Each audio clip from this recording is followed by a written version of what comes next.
Okay, hi everybody. It's Wednesday, the 1st of May 2024. And yesterday we talked about an article by Muriel Newman called Mana or Money.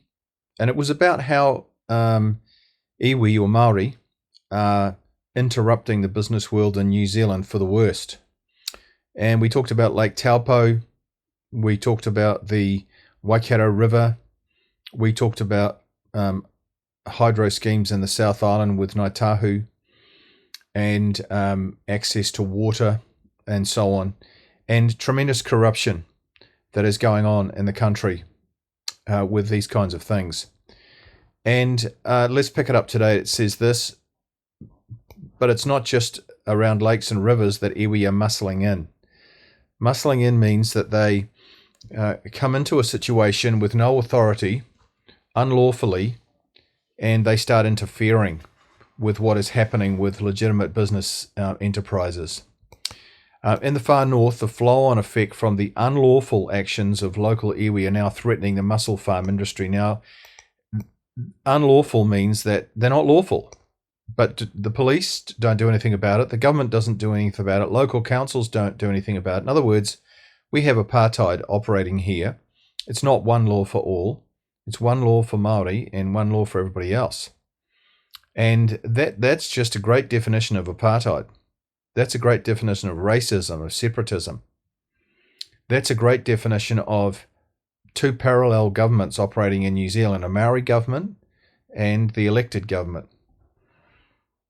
Well, let's find out more about this situation up north. Every year between August and November, the breeding season for green-lit mussels, seaweed covered in mussel spat, is dislodged by rough seas and washed ashore. Now, mussel spat, this little term here, mussel spat is baby mussels. They're sort of in pupae form, and they are harvested off the beach in 90 Mile Beach, and they're taken off to mussel farms elsewhere in the country where they're in a very controlled environment, and they can grow to adult green-lit mussels, and when they become adults, fully grown, they're exported overseas. That's what it's about. So this mussel spat is washed ashore on 90 Mile Beach every year. And between August and November, they harvest them. Okay, so we got the idea. Once beached, the spat dies. So what you want to do is you got to get it quickly before it dies. So commercial harvesters scoop up the seaweed from shallow water, load it into refrigerated trucks, and transport it to mussel farms all around the country, which is what I've just explained. So they have to get to it pretty quickly so that it doesn't die. Otherwise, it's no good. The spat is then farmed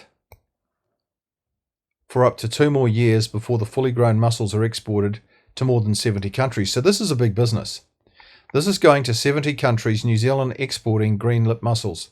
Such is the global demand for green-lit mussels that this 350 million a year industry with 2,500 jobs has the potential to become a $1 billion enterprise. So there's massive opportunity for growth here, for increasing the size of this business, and to reward those who've set it all up and made it go. Good on them. Mussel spat has been harvested for 90 Mile Beach since the 70s. So this harvesting activity has been going on since the 1970s. So that's roughly 50 years. The mechanical harvesters that have been used for decades are essentially raised tractors with scoops and wide tires. The number of spat harvesters is strictly controlled by the quota system. So that's our government's involvement in making sure everything's done properly, and the collection methods follow a long-established code set down by the Aquatics New Zealand. So everything's done according to code, everything's done according to rules, and these rules are set by the government and Aquaculture New Zealand. So that ticks 2 big boxes, and that's all you should have. That's all you should need. That requires the mechanical harvesters to avoid shellfish beds, limit time on the beach, and steer clear of high areas of high cultural importance. But, it says, but in 2019, local iwi decided to disrupt the industry. Here we go. This is another example. Without proof, they claim mechanical harvesting was damaging taurua beds and leading to a decline in numbers. So the key phrase here is without proof. They don't need any proof. That's what That's what is the situation in New Zealand. If you're a Maori, you don't need proof. If you're a European, you need proof. Well, again, that's apartheid. That's racism. If you don't have one law for all, you have just apartheid and racism. You have South Africa. Well, let's read what happened. So we're going to click on this little hyperlink here and see what they say. And let's do that. And it leads us straight through to a New Zealand Herald article, and it says 90-mile beach spat resolved as harvesters agree not to use heavy machinery. So here is the people are harvesting the spat here on these trailers and, cars. So let's see what it says. Tensions on Northland's iconic 90-mile beach over commercial mussel spat harvest have eased after harvesters agreed to do the work by hand instead of taking heavy machinery into the southern end of the beach. So they're now having to do it by hand.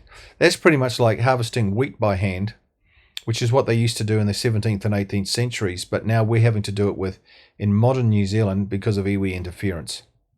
Discussions between Te Rawa Hapu and the industry are continuing, with Hapu pushing for a permanent agreement not to bring machinery south of that big Maori name.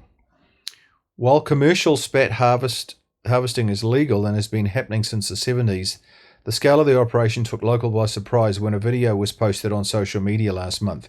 Now, I don't believe that's true, because really what's happened is that this has been going on for 50 years, no complaints, but suddenly Maori have found out that if you complain, it can lead to huge big dividends and you can get ching money coming into your account. So complaining works. This is a modern phenomena, and it's also how Maori can take over the country little by little.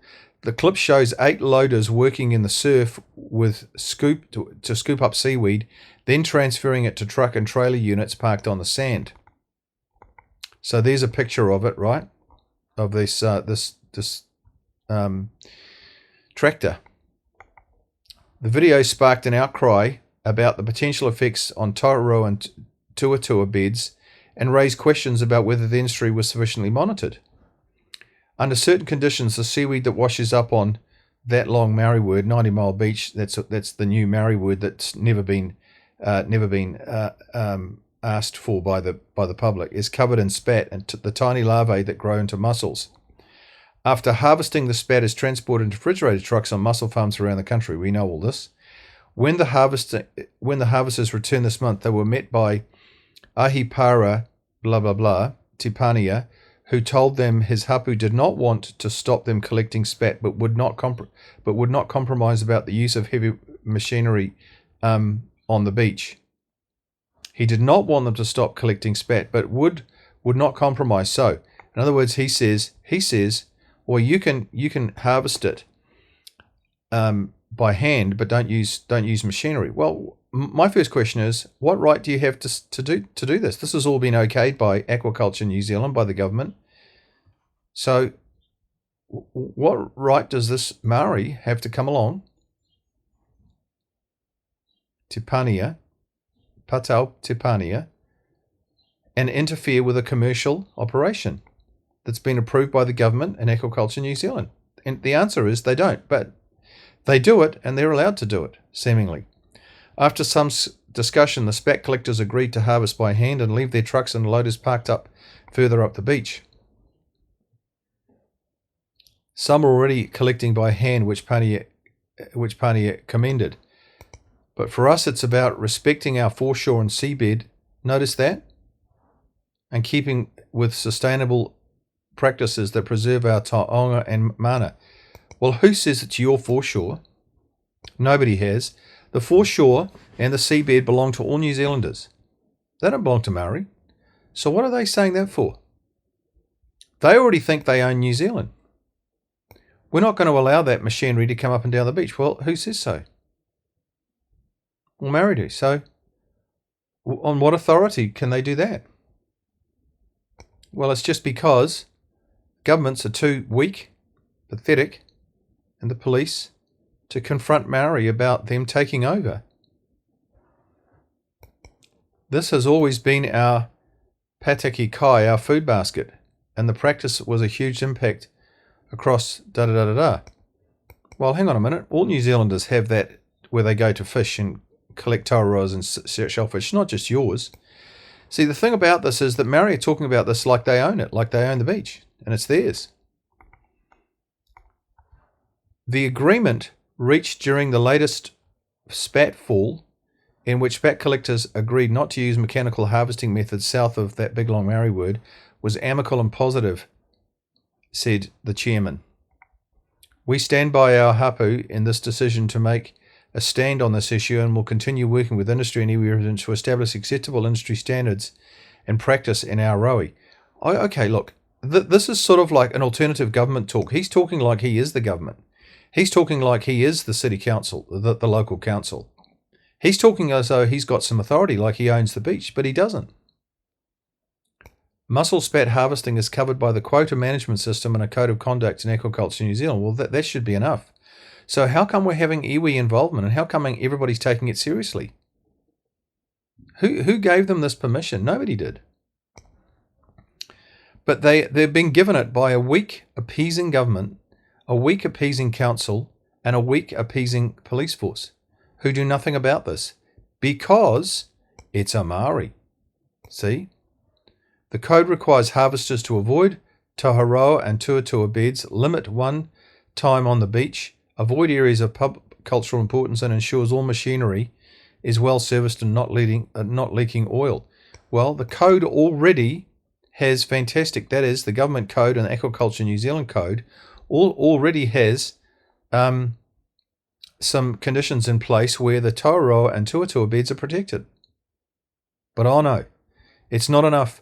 So why are Maori involved in this? Because this is the thin end of the wedge. It's eventually going to ask. They're going to ask for a cut, a financial cut, a backhander to keep this going.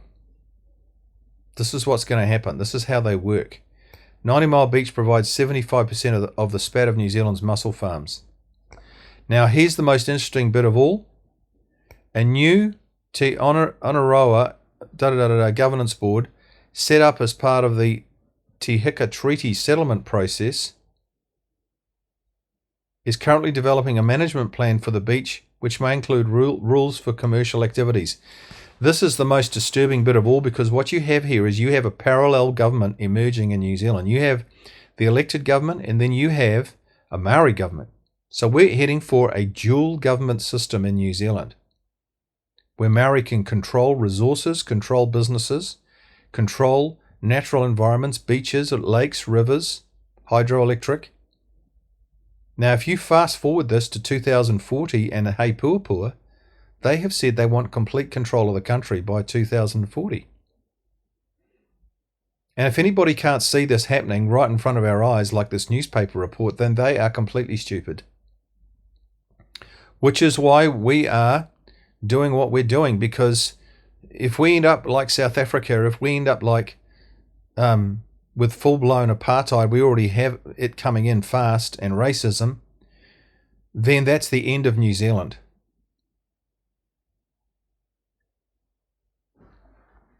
Have a good day.